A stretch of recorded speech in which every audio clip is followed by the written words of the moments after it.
नमस्कार, स्वागत आहे अलर्ट महाराष्ट्र न्यूजमध्ये। आज आपण पाहणार आहोत बीडच्या वडवाणी तालुक्यातील लोणवाळ गावातील एका धक्कादायक प्रकरणाकडे। येथे पोलिसांनी अवैध गांजाच्या लागवडीवर मोठी कारवाई केली असून परिसरात खळबळ उडाली आहे।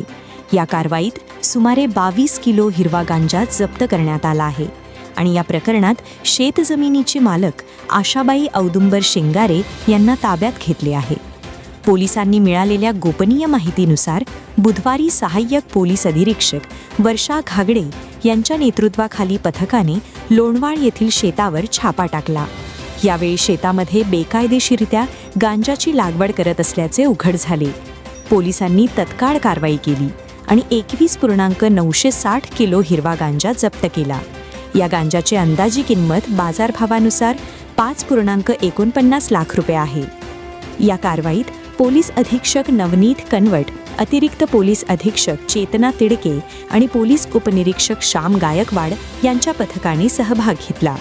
या प्रकरणी वडवाणी पोलीस ठाण्यात नार्कोटिक ड्रग्ज अँड सायकोट्रॉपिक सबस्टन्सेस कायद्यानुसार गुन्हा दाखल करण्यात आला आहे। गांजाची लागवड, साठा बाळगणे आणि त्यासंबंधित अन्य कलमांखाली कारवाई केली जात आहे। शेकस्त परिस्थितीत पोलीस अधिकाऱ्यांनी सांगितले की ही कारवाई अवैध अंमली पदार्थांविरोधातील सततच्या मोहिमेचा भाग आहे। पोलीस तपासात जप्त गांजामागे कोणते मोठे जाळे आहे का हे तपासले जात आहे। अधिकाऱ्यांच्या मते या प्रकरणात आणखी काही धागेदोरे उघड होण्याची शक्यता आहे। पोलीस सध्या शेतजमिनीची मालकी संबंधी आणि या महिलेसोबत कोणत्या इतर व्यक्तींचा संबंध आहे का हे शोधत आहेत। जप्त गांजाची अंदाजे किंमत 5.49 लाख रुपये आहे।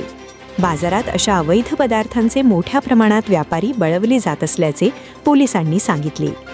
गांजाचे बाजारभाव, मागणी आणि वितरणाचे नेटवर्क याचा तपास सुरू आहे, जेणेकरून हे जाळे उघड होईल। पोलिसांनी स्पष्ट केले की अवैध अंमली पदार्थांविरोधात कारवाई चालू राहणार आहे। गावकऱ्यांनी या प्रकारच्या गुन्ह्यांबाबत पोलिसांना माहिती द्यावी असे आवाहन करण्यात आले आहे। अधिकाऱ्यांच्या मते अशा कारवायांमुळे गावांमध्ये सुरक्षितता वाढेल आणि युवा पिढीला चुकीच्या मार्गापासून वाचवता येईल। तर ही होती बीडच्या वडवाणी तालुक्यातील लोणवाळ गावातील धक्कादायक गांजा कारवाईची सविस्तर माहिती। तुम्ही पाहत आहात अलर्ट महाराष्ट्र न्यूज।